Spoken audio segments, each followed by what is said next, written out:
have been rumors of an alliance at the edge of the galaxy. There's a tremendous amount of detail that's required in bringing Foundation to life. This season is a lot bigger than the first season in scale and scope. Everything's so detailed, everything's put together so well, it's insane.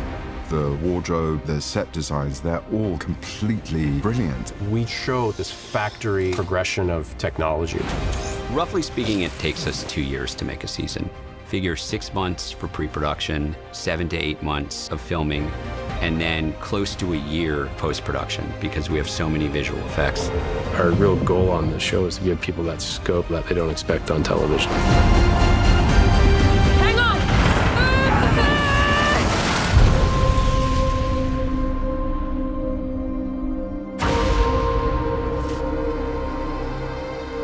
And action. When I started Foundation, I decided that I want to film as much of it on location as possible. I want the crew and the actors to feel the heat, to feel the wind, because I felt that it would just make everything feel more real. Smart boy. Season 2 is very much a story of asymmetrical warfare. The Foundation, compared to Empire, is a speck, but slowly but surely, the Foundation is gaining influence. They've grown and they've taken over the outskirts of the galaxy. The sets and the locations that we've been on for both seasons have been picked out so incredibly. It helps us create the world, and it makes it so much easier to be in the moment. Season 2 goes all over the place. There are a lot of new worlds, and they're all very different. We were able to find all these new planets and give them a unique look. We're going to return to Trantor. On Ireland, we had the main palace sets, the original Mirror of Souls, and we built a new clone tank set. We're also back in a different Cinex, a Cinex that's completely covered in water. The world of Ignis, we had the jungle in the Czech Republic, but there are oceans in Ignis, so those scenes were shot in the Canaries. I spent 3 days on sand dunes, and it was miles away from everywhere else. But we have so much fun on set. I love every second of it. We're in the Summer Palace. We wanted the elements in this set to make it feel like you were in this Angkor Wat type of jungle palace. Whoever's in charge, please could we end this charade? I thought you might be the one to notice. Terminus, where the Church of Selden is, was actually shot in the old Skoda factory in the Czech Republic. Terminus City is in Fuerteventura, and it's just so real. It's in the middle of an empty space, and they've built a village. It's not difficult to imagine you're on a barren planet. A lot of the locations that we've chosen, the population in North America have not seen or don't know about. So it lets us spend more time in those locations as our backdrops for all of the storytelling, as if it's an alien world. And we're always trying to push the look of the show. Wow, look at you. The fashion in season 2 is just fantastic. Our costume designer, Jane Petrie, she and her team had to come up with thousands upon thousands of costumes. We're flying through 9 planets. There's no through thread, so we have to come up with a whole new concept for each planet and a new backstory for where the costumes have come from. One of the things that we really wanted to do with season 2 with our costumes was just explode the color palette. We've got these wonderfully lush reds that are embodied by the Church of the Galactic Spirit. We've got these kind of rainbow colors that are embodied by Cloud Dominion. Compared to season 1, it's been really good to get outside more. It's a little bit brighter.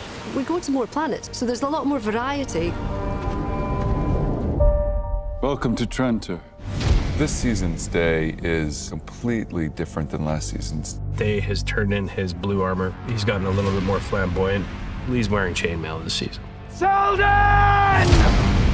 Allow me to present the doyen of the trade leagues, Sereth the First, sole descendant of Dominion. Cloud Dominion. They come from a place where they produce the best pigments in the galaxy. All the Imperial blues in pure form.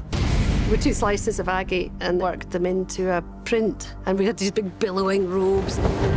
The look of Queen Sareth and Enjoyna Rue and all of the Cloud Dominion is different to anything I've ever seen. Cloud Dominion is the exact opposite of what Trantor is, which is blues, classics, and everything is so strict. And then you have these women come into this universe, and everything is billowy and feminine. what brings you to our world. For season 2, the location that really has embedded itself in costumes would be Ignis. There's an awful lot of the environment around them that I felt would really be part of their clothing. And then we worked with all of the colours of the plant life and the vegetation. We need your help. I like my plan wherein we keep to ourselves. Foundation is the most complex show in terms of post-production of any project I've ever been involved in. On average, we have about 4,000 visual effects shots per season. The goal is to get everything photoreal, to get the spaceships to move like we think spaceships would really move, to get our creatures to have the same kind of fidelity that any kind of animal would in our world. I have stories in me, many stories. Would you like to hear one? Demerzel's dungeon and how she's been split into pieces was based on the idea that she can heal herself and make herself whole at any point. So the prison had to reflect that she could be kept separated by glass panes, and her circuitry was then sandwiched between them. And then on the outer slices was her human form front and back, and painted her circuitry onto these glass panes with LED lighting to make it feel physical. And then my team will go back in and will augment and give it that little bit of extra love to make it feel real. We probably spend a couple of weeks coloring each episode, going through it shot by shot, trying to make everything as artful as possible. It's a highly technical process. You can change the mood of the scene by making it darker and blue. Sometimes they're shooting over 3 days, which one day it's raining and the next day it's not. So integrating all of those shots back together with visual effects shots requires a level of intricacy and detail.